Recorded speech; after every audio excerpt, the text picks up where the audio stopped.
Welcome, familia. This is your host, Ray Collazo, and this is Found in Translation Talk Show, the talk show that stacks truth about politics and today's hottest issues around the country. This is your host, Ray Collazo. Thank you so much for joining us. Thank you for joining the Found in Translation Talk Show on Facebook Live, Twitter, Talk Show, and on audio as a podcast. Anywhere you can download a podcast, as well as on WPPM 106.5 FM, People Power Media, hashtag People Power Media 106.5 in Philadelphia. We are going to have, the mainstream media, with the exception, of course, of the patron saint of the island of Puerto Rico, David Begnan, the Democratic debate, and certainly this administration, even though we got some good news for the administration this morning, have ignored the island of Puerto Rico, not only the home for over 3 million U.S. citizens, but the home for so many of us in our hearts as people that are part of the nation of Puerto Rico, whether they live on the island, are part of the diaspora, as I am proud to be, as a Philly Boricua, as you can tell. And essentially, the tens of millions and virtually this entire country and this entire world that are part of the larger Puerto Rican family. And one of the messages I want to make clear on this show is we ain't going to forget. We ain't never going to forget. Because nobody, through politics, natural disasters, is going to take that island from our community. This is Jose Ray Collazo. Thank you for joining Found Translation. We're going to have, this is going to be a big parranda here, because we are going to have activists on this show. We're going to take the entire show. I'll make some comments on some of the political headlines, of course, impeachment, and some other things are in the news we're going to comment on. But for the most part today, we're going to leave this show. We're going to dedicate the show to the people of Puerto Rico, the people that are on the ground, saving our island and servicing the people that are in dire straits after this miracle, incredible freak of nature with this series of disturbing earthquakes that have impacted our island, and talk to people like me, people that are part of the diaspora that are rolling up their sleeves and, again, servicing our island. And, again, we're going to have a lot of great faces, a lot of great people to talk to today. So let me bring on one of our first friends to get this conversation started, and we'll introduce other friends that are in the queue here. One of my peoples, Mercedes Vazquez, is in the building. Hi there. How are you? Mercedes, welcome again to the Found in Translation family, my family. I appreciate the invitation, and specifically to speak on a topic that's so near and dear to my heart, which is our isla, Puerto Rico. Seguro que sí. Mercedes, for people who don't know, is not only an incredible activist, businesswoman, one of the top boxing and combat sports promoters in the country. Another great niche she has as a businesswoman.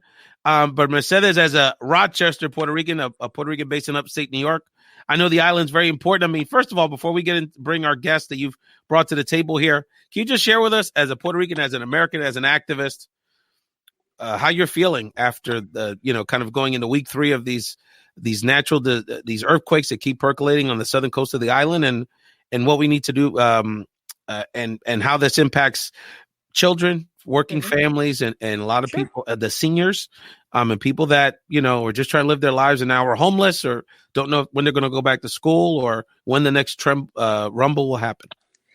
It's heartbreaking to see the national news, to see social media and seeing the impact of these earthquakes.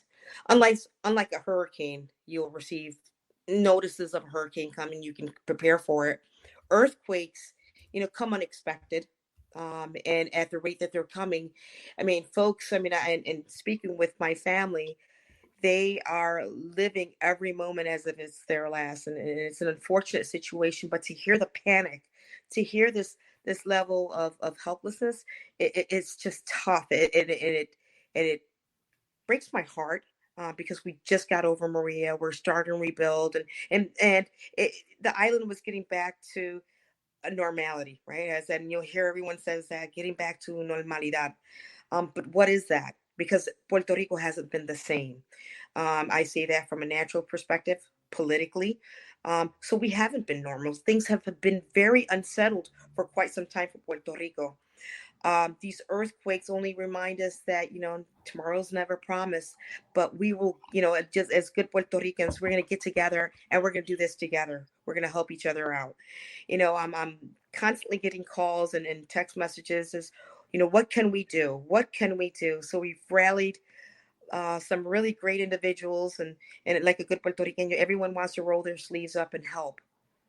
And That's that right. is the thing, is we're going to do that because they can't depend on the government. We've seen it time and time again, water and supplies and just being abandoned in the middle of the island when there was such great needs during Hurricane Maria. So I think the people have lost faith in the government.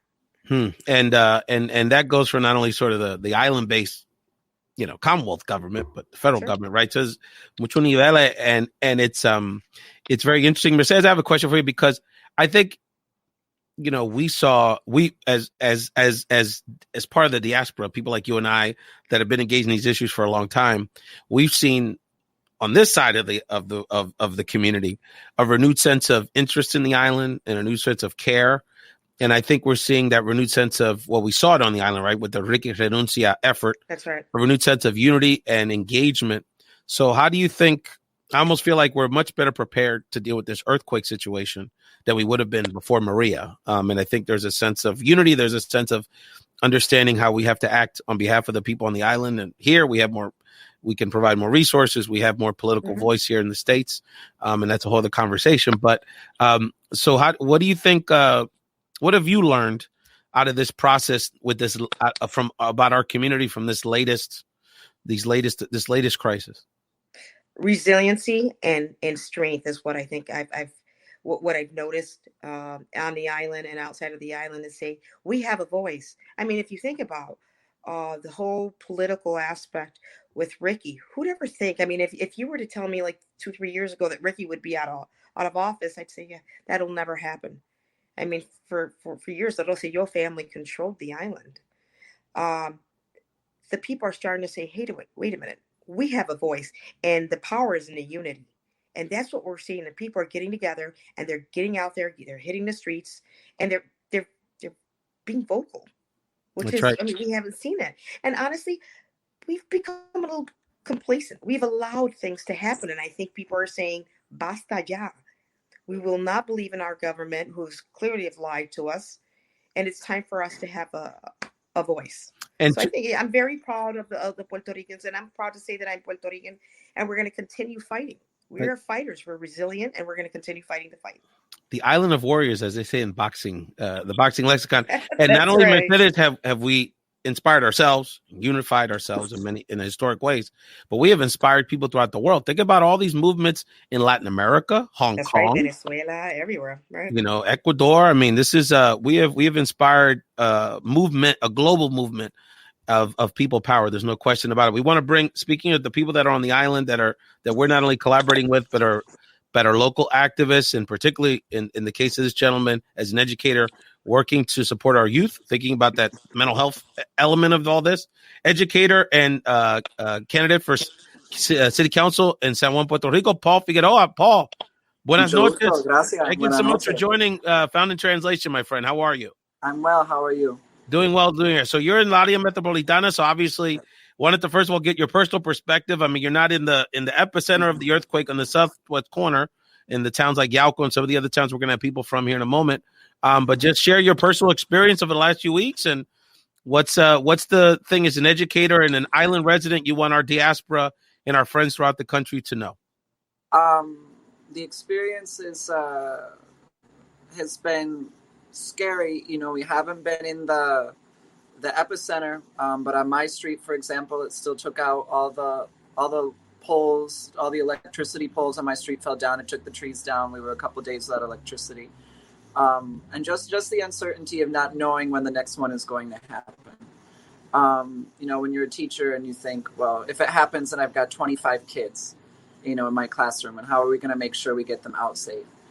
And then the Department of Education, the Secretary of Education came out and said 95% of public schools on the island aren't safe in case of an earthquake. And then we've had issues of architects and structural engineers investigating schools in 15 minutes and certifying that the schools are safe for classes to start, when really we don't know if we're safe. I saw one on Facebook today that was an engineer saying the structure of the school is exactly like a school that just collapsed in Guayanilla in one of the earthquakes. However, it's safe to enter.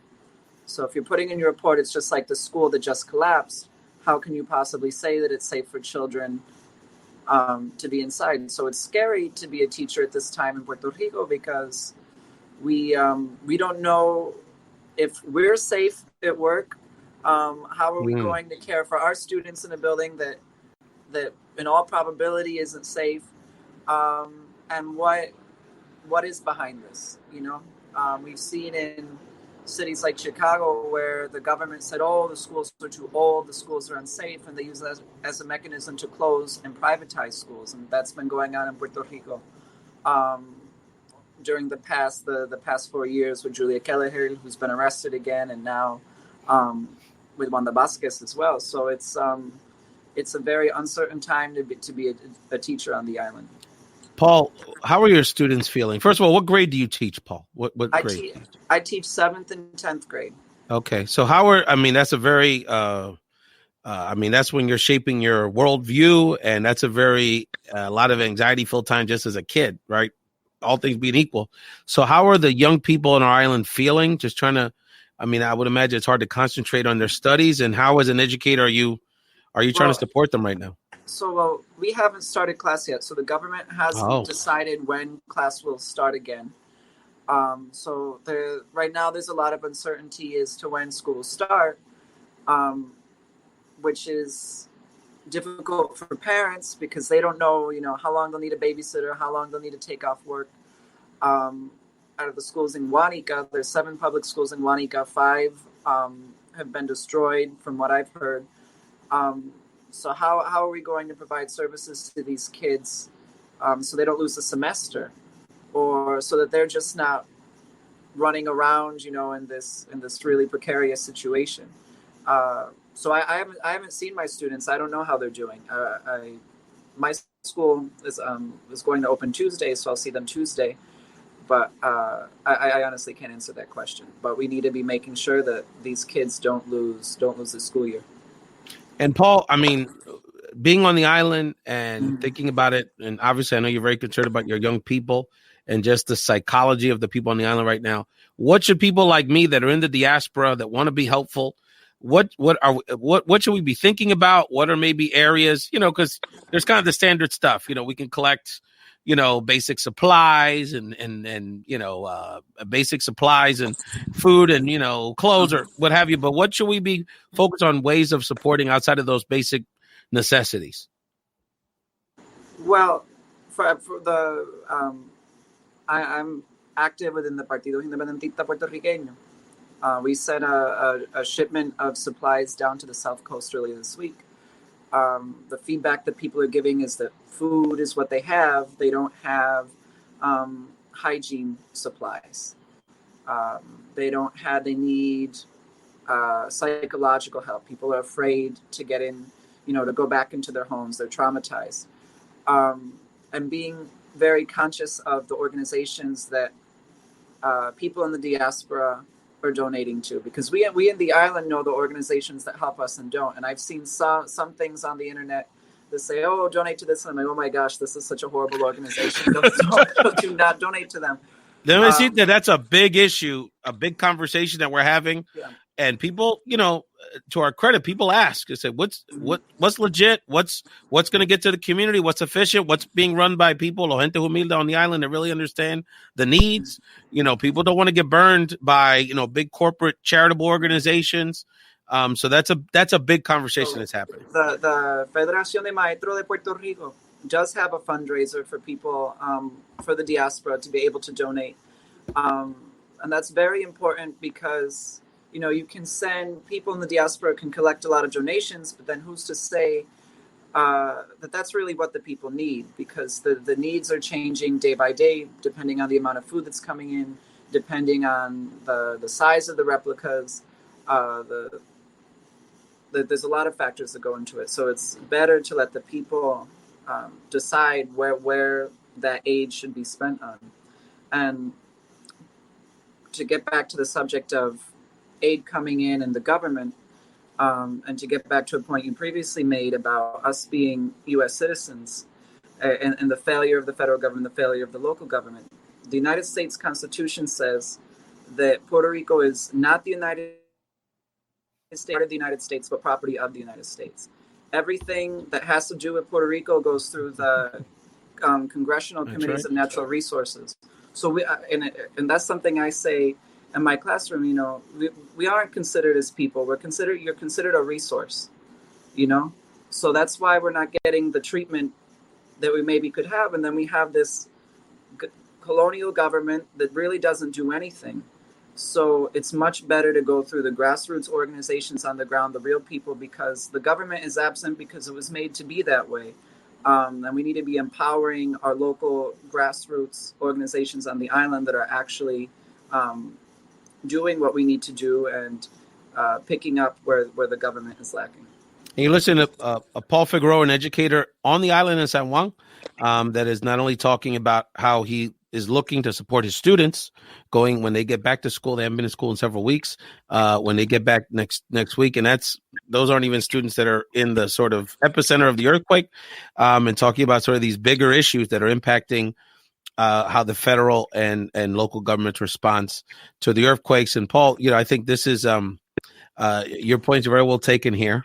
And I think one of the things that this issue has, these crises, these natural disasters have brought up are a lot of these issues, particularly for Puerto Ricans here, around, you know, what is the relationship with the island of Puerto Rico to the United States?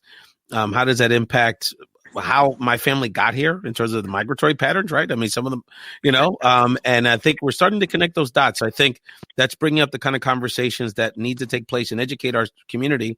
And the bottom line is that you're right. I think most of our community, whether on the island or here, are resigned to the fact that we've got to do it ourselves. And what does that mean for the future? I think will be very interesting. In terms of people that are based in the diaspora that are lending a helping hand to the island, we wanted to bring Wanda Martinez into this conversation. Wanda, welcome to Found in Translation. Tell us about the work you're doing. You're going to be going to the island soon to support our people in Nuestra Isla. Well, yeah, I'm leaving Wednesday once again to help, of course, our island that is in much need right now in this difficult time. So I'm really happy to be able and blessed to be able to go over there and give a hand. Wonderful, Wanda. So what is your plan right now? What have you done in the Rochester, upstate New York community to prepare? And what will you be doing? Let people know where you're going on the island? How are you connecting with local people? Tell us about the game plan. Yeah, so all my family is in Puerto Rico, actually. So we've been having a lot of donations from different organizations in Rochester, a lot of business supporters from the Rochester area. So we have a lot. I already filled up 7 bags of 50 pounds to bring donations to Puerto Rico. And then once I get to Puerto Rico, I will be going to Yauco, Peñuela, and some of these places that are in need, some of the places that probably Red Cross hasn't been there, and the mountains and wherever I can get to. Yeah, I was talking to someone. Where was I talking to somebody? Actually, today, want to shout out my friends in the Philadelphia leadership community. We have many efforts going on locally in Philadelphia, but the Philly Boricuas group is putting together 1,500 backpacks for emergency assistance for kids. So if they have to relocate suddenly and they need some books and, you know, for education materials while they're sort of waiting to go back to school. So they're basically, all of them are taking turns getting on planes over the next several days. So they're taking a couple hundred at a time. So un saludo. So they were telling me that there's a group of elderly in Utuado that need the depends. The garments, you know. So that was something I hadn't even thought about because I've been so focused on these children that aren't in school and are sleeping out in parking lots and benuelas and stuff. But of course, we have to be very diligent about our ancianos, especially in the campo, because it's hard to get some resources there. Mercedes, talk to me a little bit about the work you and Wanda are doing in Rochester and how did this come about? Was this, you know, basically getting a few Puerto Ricans on on WhatsApp, or how did this effort that you and Wanda are doing come together? I know how it is. I know how we organize. Right, exactly. Well, Wanda and I have worked together. Hablamos mucho. Yeah. We communicate. Wanda and I have worked together on several projects. Hurricane Maria. Then we worked with on the Bahamas project. So she and I have a bit of a track record. What I love about Wanda is she's got, I call it the backpack approach. She collects backpacks. We've done such a, I mean, I don't remember how many we actually did, several hundred we did in the course of the 3 projects that we worked on. But she gets to the areas that typically help wouldn't reach because it's terrain that most, trucks wouldn't be able to go up. It's the grab the backpack and make sure that it gets to the area of needs. And we did it grassroots. As I mentioned earlier, I think people have lost faith in the government. They've lost faith in many of these organizations that have profited. And unfortunately, even FEMA, they've lost faith in that. So we've gone there just to help regain faith. And again, it's the power of the people. It's the Boricuas getting out there. And I've got to say, in Rochester, we've been really fortunate. The entire community has says, we want to help. Absolutely. So collecting items has been a blessing. It's just an outpour of support that we're receiving from our community. And we're seeing now businesses wanting to help. We have a few dealerships in the Rochester area. We've got the Rochester City School District, the school board, who says presente, and we're going to be collecting items. Now, Wanda is, I'm leaving on the 24th. Okay. I have an event on the 25th where professional boxers will be joining in on this campaign to support the South. So we're going to be taking first aid items. We're going to focus on the seniors and the younger folks, bringing diapers, formula, Ensure, things of that nature to make sure that they're getting it to the right hands. Yeah, no, the I babies. Tell everyone, yeah, no politics. We're not doing this for likes. This is about really boots on the ground and getting the work done. Absolutely. And, again, I was mentioning the elderly earlier, but the babies, I mean, just the needs that they have. And when they're not in a, they don't have electricity. I mean, I can imagine being in one of these tents with these babies. Disrupted. So absolutely. You got to chill the formula or the milk. I mean, it's very harrowing. And this is part of their early development time. So it's critical that they're protected and we're minimizing the trauma. And Mercedes, of course, when you talk about your boxers, this is men and women, because I know you raised the flag up for those ladies in sport. Right. So I want to bring Paul back into this conversation really quickly here, and then we have another educator who's in the queue that we want to bring into the show. And again, you're watching and listening to the Found in Translation talk show, the show that checks truth on politics and today's hottest issues. This is your host, Ray Collazo. You're watching this live on Facebook, Twitter, YouTube Live, and of course, watching this as a taped on demand on YouTube, as well as a podcast or on the radio at WPPMLP 106.5 in Philadelphia. And there are rumors, Mercedes, that Poder 97.1 may want to simulcast this show. So we need the Rochester people to get the word out here. So we always give you all our love. Speaking of Rochester, I wanted to shout out. She wasn't able to join us today, but longtime community activist and now state Senate candidate Hilda Rosario Escher. I was on the phone with her earlier. She actually is campaigning, so she wasn't able to join us tonight, but she is one of the leaders that you're working with, and we are going to bring her back on. One of the things that the theme we're going to have in 2020 is how do we empower our leadership, particularly our emerging Latina leadership. She's running for state Senate. That woman needs support, and we're going to continue to support her and all of the efforts of our friends here in the political cycle and Found in Translation after we get past this cycle. Paul, what else would you like to share with us about what's happening on the island that would be important for our folks to understand? This is part of a long-term effort, and we definitely want for this to not only support our people in the very short term, but continue to advocate for our island to get that money that some of it got released from HUD, because although we're very displeased by the government response, we still have to hold them accountable and continue to mobilize and organize our community on the island and throughout the states. I think the biggest thing is collaborating with equitable organizations on the island that are committed to long-term recovery plans. Because right now what we're seeing with the people is great. We see this outpouring of the Puerto Ricans in the north and in the east coming to the south and the west, and they're working on working on getting these communities back on track. But at the end of the day, you have hundreds of thousands of buildings that were destroyed. Where I live in Santurce. And after Maria, that was peak real estate for gentrification. And now, poco a poco, my community is being displaced. Where I lived in Rio Piedras, the community is being displaced. Guanica is one of the last natural reserves, untouched, undeveloped parts of the island, parts of the Caribbean. And it is very important that we keep that from being taken over and seeing those communities displaced. We've seen before how Puerto Rico has been used as an experiment, how los Puerto Ricanos have been displaced from our own island. That's why we have a 5 million person diaspora versus 3 million people living on the island. So what I always say to people in the diaspora is come back home and make sure that the people that are already living there stay there. Make sure that there's opportunities for them to stay there. So my invitation would not only to be, not only donate to these grassroots organizations when you can, not only come to help out when you can, but help be part of a long-term process of making sure that our people stay, and then not only an equitable recovery for our island, but the decolonization of our island, because all of our issues have one root, and it's the colonial issue. And one of the things that somebody asked me on the show that we did Tuesday after the debates is that who of all these Democratic presidential candidates, who has the best Puerto Rico policy?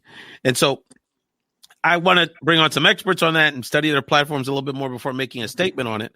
But my point is that one of the things that we all have to, particularly Puerto Ricans like me and Mercedes and others that are based here, especially some of us that live in these critical states like Florida and other states, is that we have to hold these elected officials accountable, not just the presidential candidates, Senate candidates, members of Congress, to a Puerto Rico policy.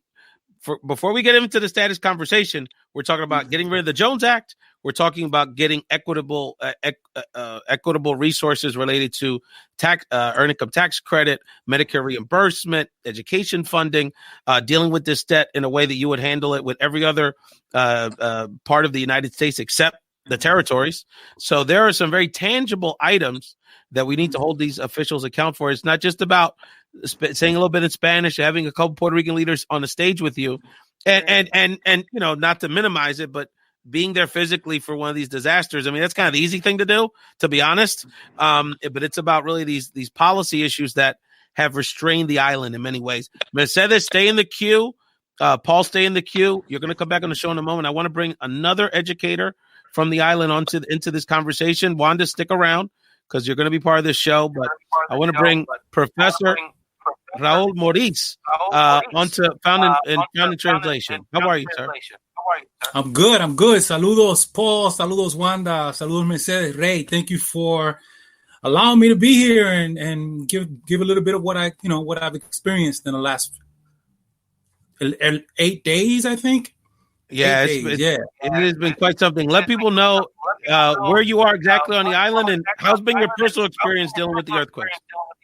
Well, unlike my brothers and sisters that are about to go to the island, I just got here yesterday from the island in New York City. I'm transmitting from New York City. I was born and raised in New York, but I've been living the last 26 years in Yauco, Puerto Rico, which is one of the epicenters where all of this stuff has been going on for the last 9 days. Even more than that, because actually there's a small detail. I think since the 27th of December, we've had over 1,200 earthquakes. I mean, that's very important because it's not just the last 8 days. It's been going on for a while. And a lot of the stuff that's happened, people have been kind of reacting to for a long time. So we're already talking about, even myself, I'm in an apartment right now and someone's walking upstairs and I'm feeling it and I'm back in the shake. I'm back in Puerto Rico and Yauco and I'm like, wait, where's that coming from? Wait a minute, I'm in New York City. I'm okay. In the campamento that I was at, the one in Yauco, they are anywhere between 500 and 1,000 people. Initially, that campamento was a makeshift, initially just people just running from their homes and finding places to go that could be safe. This place is a Coliseo. It's a big stadium, baseball stadium. And in that baseball stadium, obviously, there's a huge parking, and that's where the makeshift campamento tent city was built. At that place, you had people sleeping and still have people sleeping in the floor, people sleeping in their cars and sleeping in tents. Eventually, organizations and businesses rented or donated bigger tents. So you have big tents, like tents where my mother is right now. One of the other things that was really difficult for me to come to New York City was precisely leaving my mother behind. My mother's at a tent that's 100 by 50. I mean, it's a huge tent. And in that tent, you probably have anywhere between 60 and 100 people sleeping at any time in cots, no? On top of that, in Jauco, you may have anywhere between 12 and 24 other smaller tent cities in different areas. Not everybody made it to that particular big tent city. In Guanica, I got a number just the day before yesterday. They're talking about 30 tent cities all over the place. There's one central one, but some people decided to stay near their houses in smaller parks or in front of other schools.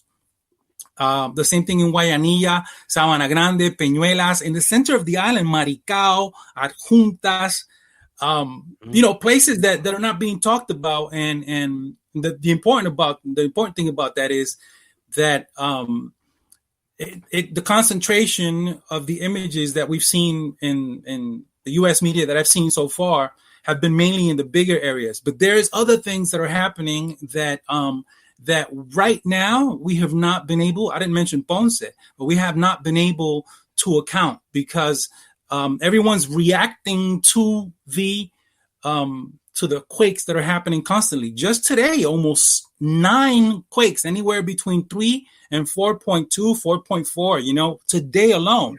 And people are just reacting. So it's a little bit difficult just to maintain, because just when you think you're coming back and everything's okay and the floor is where it should be, you get a quake like this. This morning you got a 4.2 or 4.3, which is a big quake. I mentioned I wanted to talk about, there's something that happened to Puerto Rico past the hurricane, or even before the hurricane. Puerto Rico had been experiencing the obvious corruption that maybe most of you know about, and everything that happened when this government came into play, which is the government of Rosselló. Even before that, we had experienced La Junta de Robo Fiscal. Oh, se me pasó. La Junta de Control Fiscal, which is this fiscal organization that has been imposed by the U.S. government without anybody asking for any of those 9 people. They're just there, no? And because of that, people were already feeling all of this anger, and it was mainly contained within families and social circles. But after we saw the atrocities that were posted and expressed in this chat with Rosselló and all of his crooked criminal animals. And if people don't know who Rosselló is or Pedro Rosselló is, Pedro Rosselló was his father, who's just as criminal, is just as bad. But Ricardo Rosselló, this was the last governor we had until July. Yeah, until July, September. I'm sorry. Raul, let me jump in here just because I brought Paul back on air because well, you just left the island, and I'm glad you all are safe. But from this island perspective, I want to ask you all this question that and from my perspective, again, from a distance, it's hard to tell sometimes. But I've been, not that I had a high expectations, but I've been disappointed in sort of the lack of urgency that I've seen from Wanda Vazquez or her administration. It took several days. It took way too long, from what I could tell, for her to send the emergency, the request for there to be a major disaster relief designation. And it doesn't seem like she's even spending a lot of time in the southern part of the island. So why don't we start with you, Raul, and then we'll go to Paul around, what is, again, am I missing something? Because, regardless of maybe how powerless they may be in reality, they're still the leadership of the island.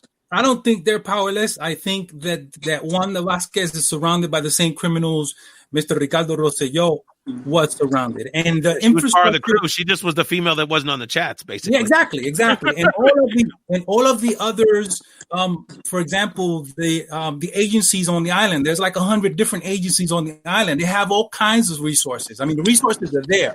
But here's the thing: the people that are around this lady are Guaynabitos, and I hope my brother doesn't get offended, but I'm going to say it. And Guaynabitos means that these people that don't actually socialize with the rest of the island, they live on an island within an island, you know, mental-wise, physical-wise, and social-wise. So we got that thing going on. But here's something different that happened now that didn't happen before, and that's why I was mentioning the verano del 2019, the summer of 2019, when we got this individual out and everything since then has been tricky because they haven't been able to figure out how to manipulate the people, you know, because we are connected different. That's why we're not even, I mean, as a matter of fact, there's memes saying, don't worry about it. Stay on vacation. We got this. We as Puerto Ricans got this. And that's exactly what has happened. I mean, you have that's flipping thousands right of there. people, and I'm not exaggerating, thousands of people getting on their pickups, getting on their, little cars or with their parents and with their grandparents, buying stuff and bringing it themselves. Because like compañera said earlier, and like the compañero Paul said earlier, we don't trust them. We really don't trust them. We don't trust them. And we don't trust Mr. Orange Hair up here either. I mean, we got that clear. They don't like us. They don't want us. They ain't done nothing for us. This is why I'm here, because the diaspora has done something for us. I mean, I'm in New York City because I'm about to meet with El Maestro, which is a local organization that during the hurricane said the same thing and sent like 7 vagones over there and directly followed the vagones to where they were going to go, to Loíza, to Canóvanas. We've learned, man. We've learned. We ain't going to wait. I love the passion, brother. I love the passion. Hey, Rob, Paul, jump in this conversation because I want to get your thoughts on, again, just that dynamic around that we seem to have to do it for ourselves because I'm trying to balance. We have to hold these people accountable, and obviously there's ways you can do that electorally in November. But at the same time, there's things that have to get done now. So Paul, let's allow Paul to share his thoughts on that part of this conversation. Well, Wanda Vazquez was not prepared to be governor at all. Even before Ricky Renuncia, there was a Wanda Renuncia movement because people didn't even want her as secretary, as attorney general of the island. She was not supporting the women. I mean, wasn't there a case with a young Afro Puerto Rican female that she dealt with very harshly? There was a lot of issues with her. No, there's been issues with her throughout her career. She continues to be advised by the same people that were in the chat. So even though Ricky's gone, she's there, and she was simply not prepared to do the job. And she said, I'm apolitical. I'm not going to move to La Fortaleza. I'm not going to do this. I'm not going to do that. I'm not going to run for re-election. And now she's running for election and she's living in La Fortaleza. So the answer is she likes living in La Fortaleza, and she likes living this life of, this type of elected official. And that's what she plans on doing. It has very little to do with the people. When she's gone to the South, she's been widely criticized because the people simply don't want her there. But again, to talk about La Junta de Control Fiscal, Colonial, Imperial, whatever you want to call it, the La Red Sísmica, which would be the network, the government agency that detects earthquakes on the island, that helps us prepare for earthquakes on the island. The Junta de Control Fiscal and the Puerto Rican government cut that funding from the budget.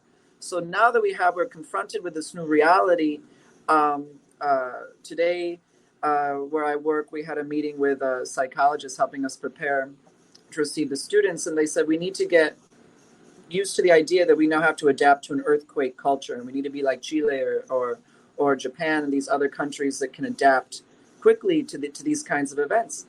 And how are we going to be able to adapt to this new reality if the government agencies are being defunded by the local government and by the federal government? And that's something that Wanda doesn't understand, and that's something that the junta and the federal government simply doesn't care about. I want to bring Mercedes back into this conversation. Mercedes, this is like Clash. You got to be ready. Apunta there. So as a leader from the diaspora, Mercedes, to jump in this conversation, this has been an education for many of us here that haven't followed some of these issues on the island as closely as maybe we should have, or have had a chance to, or just were never taught some of this stuff. I mean, I was, and you were, and our families were activists, but many weren't. So what's going on now over the last few years? Has this given you an opportunity, and you, Paul, if you'd like to share on this, to educate our community around these issues? I don't know if you all saw Residente. Well, he's been very active, of course, but he went on a major, one of the biggest hip hop morning radio shows in America, 97 Hot 97 in the fall, I guess like 6 months ago, talking about how this has given him an opportunity to talk about the status issues from a progressive perspective in a way. And people from like Daddy Yankee and Bad Bunny were like, no one ever, we're learning about some of these dynamics, even people in our celebrity class. So Mercedes, talk to us about how this is giving us an opportunity to educate our people. Right. And it's a matter of taking advantage of your platforms. Social media has been key for me, and more so when we are collecting items. We don't need Rachel Maddow because we can do it ourselves. To the point that's of the absolutely earlier, right. But also taking advantage of the nothing wrong with Rachel platforms Maddow. that we have. We love Rachel. Right. But taking advantage of the platforms that we have. I'm fortunate that I'm in the sports environment. I utilize boxing and MMA to really get the word out. And there's individuals that one way or the other, they're going to learn about Puerto Rico, whether it be through boxing, through MMA, or through just the grassroots activist work that I've done. But social media has been the key for our educating the younger, and more so the younger folks. And what I've seen is this movement within the young folks. They're saying, wait a minute, this isn't right. And they're fighting the fight. And I'm so proud of the younger folks. And we saw it during Ricky Renuncia, that it was a younger generation that was out there. I mean, again, there's a good group of people, but it was so good to see younger folks that actually cared about the future of Puerto Rico. Well, they're the ones that are going to ultimately, it's like the environmental movement, right? Because the reality is, unless those young people fight for this island, we won't have an island. Because as Paul said earlier, 2/3 of the job to get us off the island so they can do what they want with it is already done. Because the 2/3 of us don't live on the island anymore, so we have to fight. And I've got to also mention too, and people see that. I've had conversations with some of the local businesses in Rochester about opening businesses in Puerto Rico. In fact, MCM Stone, which I mean, how funny is this that during Hurricane Maria, I saw a light post made out of cement. And there's a cement company in Rochester, and I took a picture of it. I said, what will it take you to rebuild this and multiply it by the dimensions of the island? And we did the math, and it took, I think he said it'll take about a month and a half. If you think about it, there's many of these poles that still haven't been fixed. I mean, there's a temporary fix. But listen, with a hurricane or with an earthquake, it's not if it happens, it's when. So we picked their interest and actually wanting to do some work in Puerto Rico. And I'm proud to announce that CM&M is now going to be entering into Puerto Rico, working with the local government and working with many of these buildings that unfortunately are now condemned. They're going to take that infrastructure and recycle it. So no longer will we see these barges, disposing of this debris in the ocean.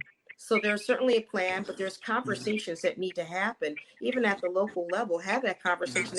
There's so much happening in Puerto Rico. Paul, you had a point? You wanted to jump in? Just talking about the light poles, Mercedes brings up another point.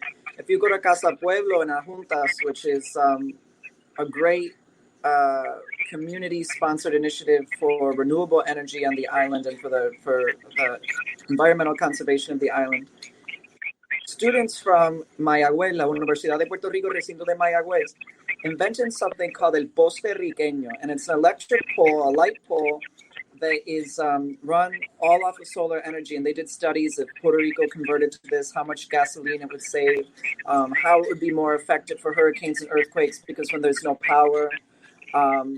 But the students wrote that as their thesis. So when you write it, your thesis is actually the property of the university. And the University of Puerto Rico, which is part of the government, has never let the students sell it. They've never let the students produce that. So here we have people coming in and providing help, which is great. But we also have really great options on the island that because of the situation we're in and because of the corruption have never been allowed to come to fruition. So we need to be talking about bilateral efforts of how do we get these people on the island to be able to grow and to be able to do things on their own. And I think this is a great message of this summer, and a great message of what's happening right now is us learning how to do things on our own. And Mercedes is right, it is the young people, because I asked my students at the beginning of the year, what's your biggest fear? All of my students said two things: not being able to stay on the island and climate change. And those are the things that keep 12-year-olds, 13-year-olds, 14-year-olds, 15-year-olds in Puerto Rico up at night. Well, this is talk about full circle, big picture, right? Hurricane Maria was a climate change disaster. We are climate change refugees in many ways. And I don't know what the sense you're getting, Paul and Raul, on the island, but there's so much paranoia and so much mistrust that amongst diaspora Puerto Ricans, and we try to manage this a little bit on social media because the wrong meme gets out there and people, but that there's all kind of conspiracy theories about fracking and other issues that are happening on the southern coast. And ultimately, who knows? But, that's the kind of mistrust that we have in the government. And, obviously these are environmental issues that we haven't dealt with as a global community. And now people of color and people in the Caribbean and people in Latin America are suffering. Wanda, get you back in this conversation, because what else would you like to share with our community about what you've learned out of this experience? I know this has also given Puerto Rican youth in the United States a renewed sense of interest and connection to the island of Puerto Rico. And what else would you like to share about this experience and what you expect to do when you go to Puerto Rico next week? I was born and raised in Puerto Rico, and I come here later on through the years. But one of the things that I have learned by doing helping with Hurricane Maria twice, I went to Bahamas to help with the Hurricane Dorian, and now I'm going to Puerto Rico again, is that I don't have no trust in the government, and this is why I do what I do. I go and get this stuff done with the team that I have, the team that I trust, because we cannot wait any longer. The people need stuff now. We cannot wait for February. We cannot wait for later on. The people need stuff now. And right now, like people said, they need depends. They need the babies. They need stuff, and we cannot wait until the president or anybody sign a little paper. I mean, that's why we are Puerto Rican. We are survivors, and that's why there's nothing that stops us. But I have a passion about helping people. That's who most of the Puerto Rican, that's what we do, is help people. But this is why I do what I do. I take time off from my job and take all these supplies and take it to the people, to their hands. I don't take it to no organization. I take it to their hands, the people who are in need. And I have solar lights, I have depends, all this stuff that people need, I give it to them. That's wonderful. Professor, you brought up a point in the chat I wanted you to bring up. Professor Raul Moris, that's joined us here, who was on the island, was in the epicenter of the earthquakes, and gracias a Dios, he was able to get back to the mainland. But we also obviously are concerned and care very much for your mother and other friends and family that are still in that area. Yo tengo una tía que vive en Aguabo, that's not the center of the action there, but she's so scared to sleep in her room. She's sleeping on her living room because she just has this fear, and that's the fear that's permeating throughout the island. And we have fear, right? We're concerned. I was just on the phone with mi tío Javier Gonzalez. Un saludo, feliz cumpleaños, tío Javier, who lives in Orocovis, was talking about how, he basically is very prepared for these kind of situations. And so, but at the same time, it's that mental, it's that mental stress around what's going to happen, because he goes, yo estoy en el campo.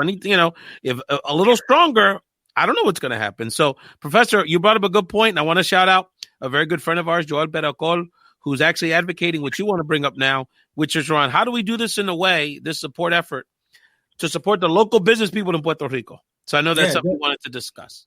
Yeah. Two initiatives we're doing immediately this Saturday. There's a group of different leaders that are going to get together and plan precisely, because we're very, as you said, we're very distrustful of what's really happening. We're not really sure exactly what's happening. They're talking about evacuating whole areas like Guanica and Guayanilla, where there's that. We're talking about 30,000, 40,000 people. That doesn't fit in anybody's head, right? And you're not just moving people, you're moving communities, you're moving friends, you're moving culture, you're moving all kinds of stuff. So there's two issues. We're going to meet this Saturday to discuss. There's a group of leaders that are going to discuss some of the points and try to bring up a strategy that we can pass along or investigate from the communities what it is that they need, instead of this government telling them this is what we want you to do. That was my question to you, is that that has been a discussion, but is that what the people want? Because I don't know. I'm not in that situation, obviously, because it's hard to tell how long these earthquakes are going to take place, but obviously a lot of these homes are not going to be fixed anytime soon. No, they're not going to be fixed anytime soon. We don't even have a number. I mean, we're talking about thousands of homes, and homes that are built with cement. It is. I tell you, God is with us, bro. Because I think we've lost 2 people. One. Yeah. I mean, the loss of life. It's really miraculous. I know there's a lot of people suffering, but the fact that we haven't lost, 1 or 2 has been. It's incredible, because there's a lot of places that are uninhabitable now. The second initiative that we're proposing and we've been doing the last 2 days is precisely that.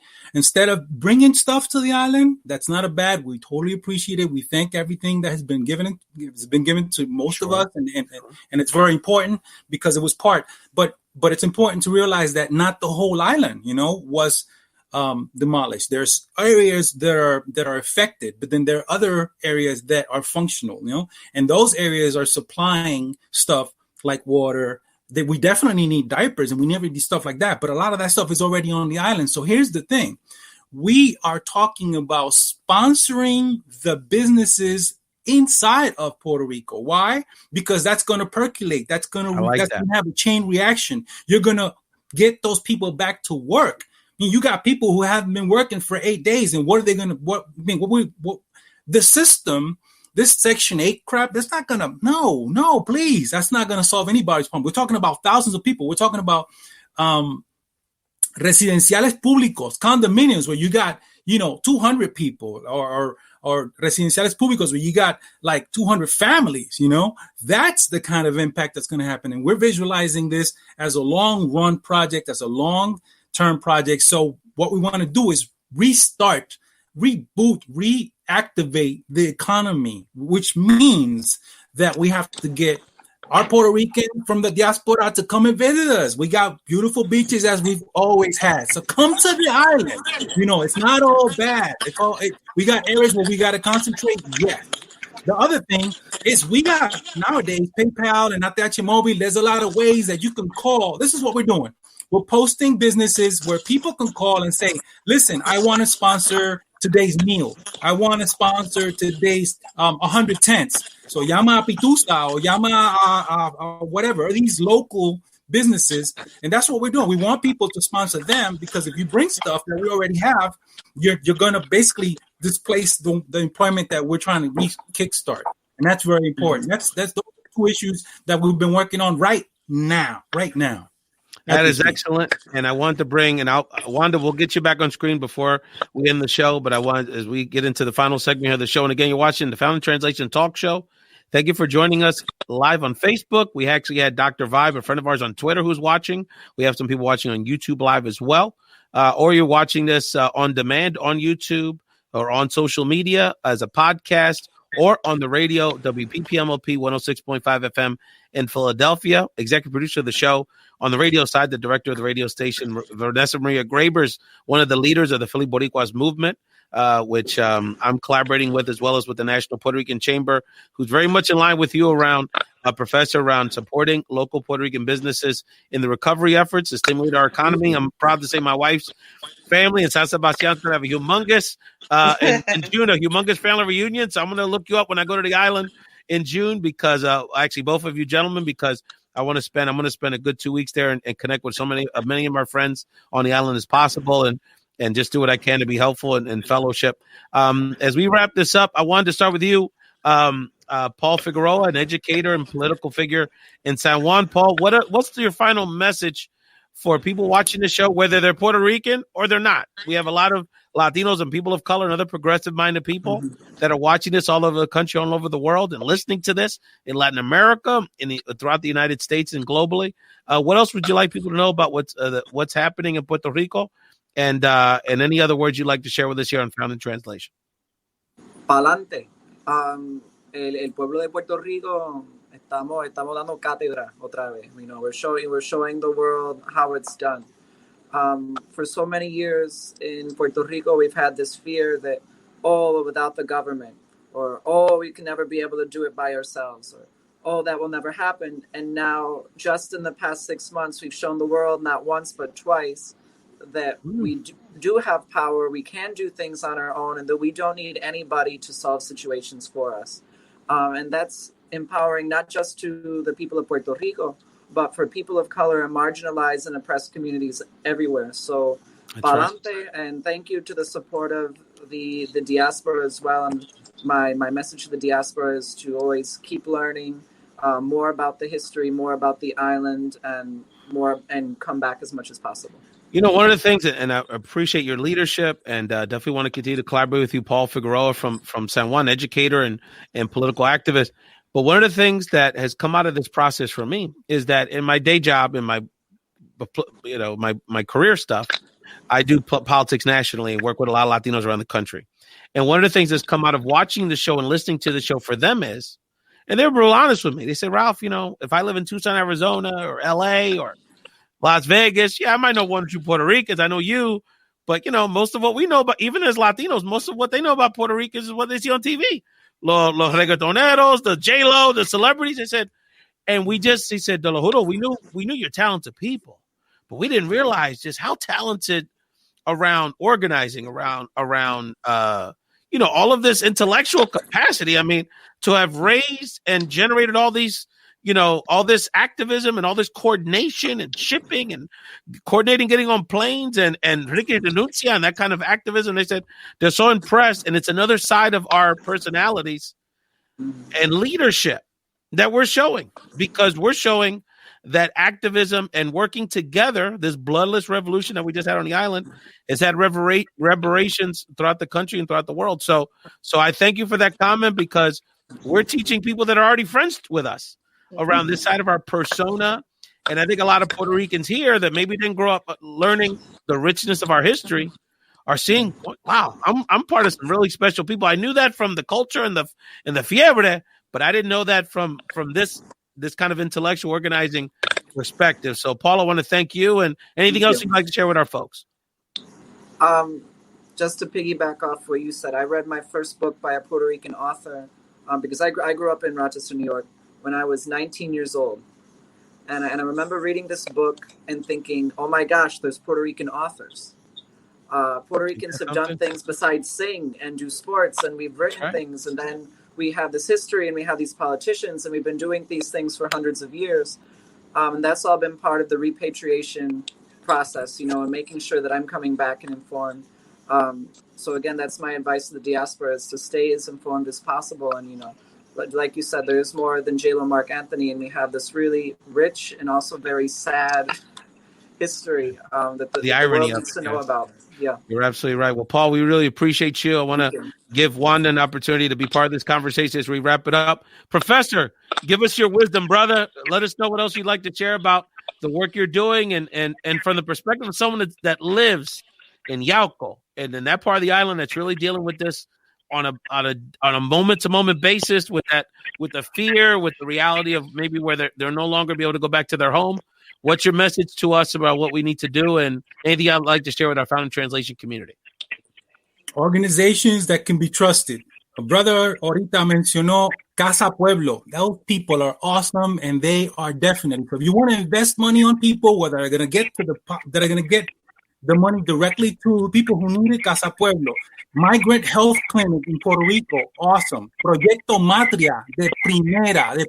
Proyecto Matria, iniciativa comunitaria. Oye, you can't mess with iniciativa comunitaria. I'm just going to mention those four.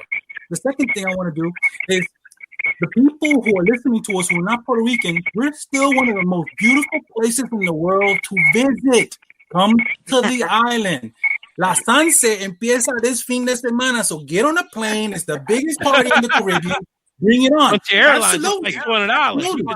You get a The good economy depends on people spending their money. So you're not going to give it to the government. They're not going to help. The small businesses create the best and best jobs, best paid jobs on the island. So come to the island, have a good time. And while you're there, go do some help, go do some volunteer. You can do all of that and it's all good.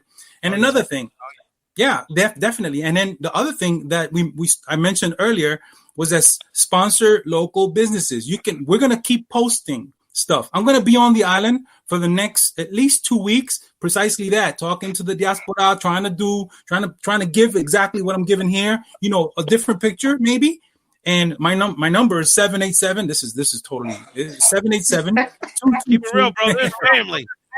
My man hit me on my Facebook message. I didn't even friends with the guy, and he figured out a way to get to me today. He said, I need to spread this message. I said, come on the show at 8:30, my man, or 9:30 PR. Listen, Aide knows you, and she's a great leader, local leader, and she was like, Montoya, she was like, listen, get on with this brother. He's going to, and that's exactly what I did. I trust her. Cool. It's just, you know what? Let me take you behind the curtain. This is what happens, bro. We're Puerto Ricans. You know how it is. So I put on Facebook yesterday. I said, look, I want to do this show with a mix of people that are on the island. It's easy for me to get people like Mercedes, but I want people that are in the island dealing with the idea, and the people that we're connected with. So what happened was I got 30 messages.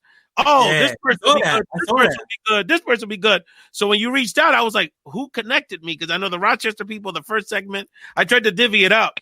So that's all it was. But to show you, that's the kind of, we got, I don't know if you're seeing it, but the Puerto Rican Chicago people, oh my God, that is an organized group. They're doing, the Chicago, the Puerto Rican agenda, Chicago.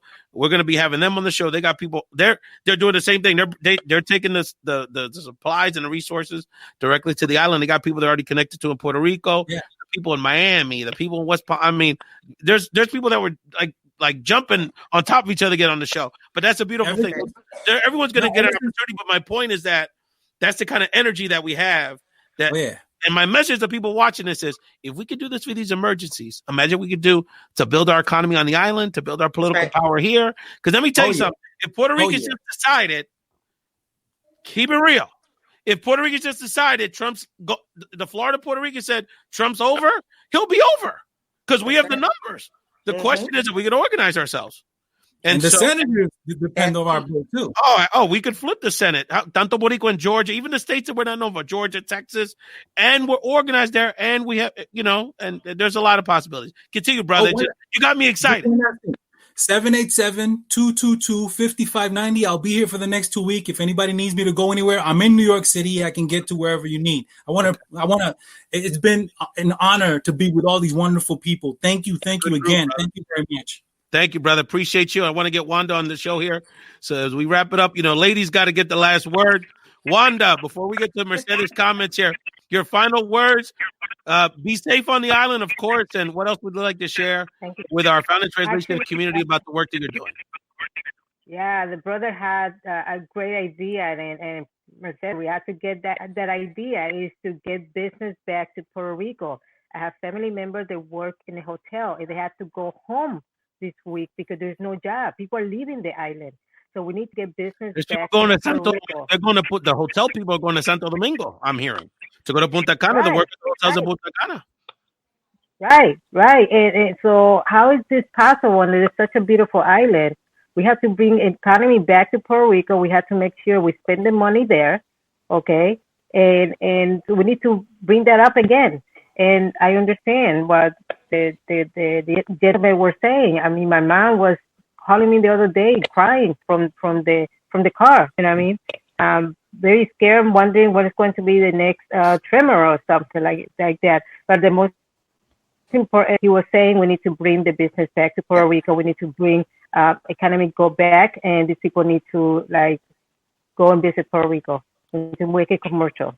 Why we Wanda, to be right now. We want you to have a safe trip. First of all, enjoy your trip, even though I know it's for this is a harrowing situation. Make sure you see your family. Make sure you get a chance to enjoy yourself on our wonderful island. And please report back when you come back, or if you have an opportunity, we can make the arrangement. Mercedes, it would be great to have you back on the show. I want to get people. I want to see our people. I want to connect with these people. So we want to bring our community people back on the show, like Paul and Raul and the others. So thank you so much, Wanda. I want to help. Mercedes, you basically were the co-host today. You produced the show. You brought all the guests. You broke it down for me. So this is my co-host today, a co-producer. Mercedes Vazquez. Mercedes, I want to, God, we can have a whole other show. Hey, that's a resume line item there. There you go. You're always a businesswoman, but help us wrap up this conversation because I think this is, there's so much power just in these individuals that we've had a conversation with today. And that is what I'm taking from it, is that there's so much power in our community. We have to harness it. We just have to keep working together, get over the dumbness. And there's so much we have more in common than we have different. And I know that you're going to even be more inspired from our friends in this conversation. Listen, the mayor of San Juan said it best. Tenemos que dejar la pendeja. There's so much politics that's occurring now, even in a time where we should be united. It's time for us to really focus and hone in on what's important. Let's reach out to our local government and pressure them. I mean, it shouldn't have taken Trump this long to sign. Ridiculous. We're fortunate that I'm in here. For them not to release those funds for months and months and months, illegal. Absolutely right. Illegal. Absolutely right. And the mere fact that he hasn't made a comment, not a tweet, not everything, it speaks volumes. Yet we continue to allow individuals like this in office because we don't exercise our right to vote. That's We're not exercising our right to call our legislator, call our congressman, reach out there and really make ourselves have, as they say, be present and have a seat at the table. That's right. We can do this. And we've proven it time and time again. Thank you, Mercedes. So thank you so much for having me. I appreciate it. Oh, no, thank you. And next time we're going to talk about boxing and all the other topics that we chat on Twitter. Hey, listen, I opened up a business in Puerto Rico. Let's see, in the last 2 years, I think I've been to Puerto Rico close to 28 times. Each time I make it a point of going to a destination and saying, Puerto Rico needs you. I think my last trip was the Bacardi distillery. And people are like, I can't believe that after Hurricane Maria, everything is green. I said, Puerto Rico needs you. They don't need those, as you've mentioned. Don't send supplies because all the stores are open. The majority of the stores are open. But continue visiting the island. The majority of the island is great. I'm glad that they moved forward with having sunset, because I know that was an interesting conversation. Yeah. But I mean, the bottom line is so many people make their plans already, and it's like, hey, you're going to be there anyway. So, right. Let's see that most of the artists have been paid. And there's individuals. In fact, I met this gentleman from Maricao who is working sunset, and he's like praying that it wouldn't be canceled. Those individuals like that they depend on these type of festivities and for business to continue. I mean, we're not closing Walmart because there's an issue. So why close this festivity? And quite frankly, there's folks that are from Jalco that I know that have taken the Público over to Sunset. So you continue life, and Puerto Ricans know how to make the best lemon tea out of this lemon that we've been. Let me tell you, when I go to La Placita in Santurce, Tú vas a los Vazquez. When I go there, that I mean, just being on the island in general, I never lived on the island my entire life. I mean, I'd be there a week, like vacaciones, week 2, week here, week there, that's it. But when I'm in La Placita, I never feel like a full person until I'm in those kind of spaces in Puerto Rico, because it's then it all makes sense. I don't know if you've ever seen like Bruno Mars talk about it, that, he grew up in Hawaii and mitad Boricua, and he's like, I had to come 7,000 miles to the island to realize why I'm this funky and why I'm this person and why I dress this way. And it's such a reconnection and a validation of our personalities and our culture. So I want to thank Raul Figueroa, or Paul Figueroa, I'm sorry, Dr. Raul Moris, Wanda Martinez, the rest of our friends. This has been great. Paul wants to mention the Federación de Maestros de Puerto Rico. Of course, we have to support not only our educators, but our labor leaders. And Paul, please keep us posted on your political activity. Dr. Raul, we're homies, brother. We're going to keep working together. Wanda, please report back your findings, because I'm very curious about what you find on the island, because I think Raul made a very good point. There's pockets in barrios and pueblos that people don't think are very affected. There's people sleeping in parking lots in Mayagüez. And there's issues in the campo and places like Utuado and other pockets that people are not focusing on. So that's what we're here to do.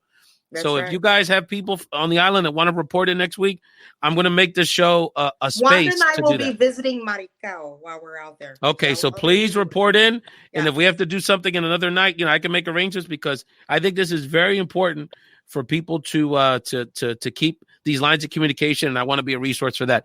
Thank you, Raul, Paul, Wanda, and of course Mercedes, my homegirl, as always. Thank you all so much for joining the Found in Translation Talk Show.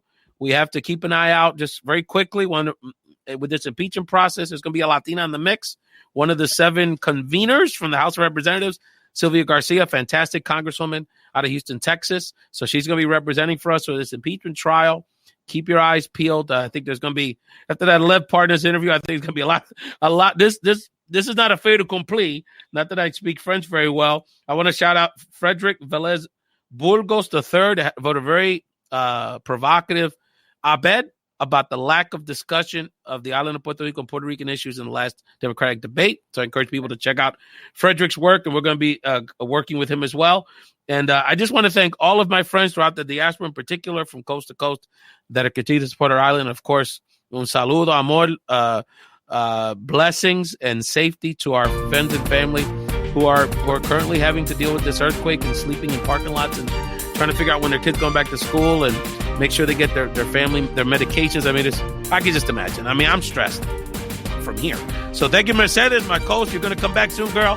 Thank you, family. And thank you so much for joining the Found in Translation Talk Show. Peace.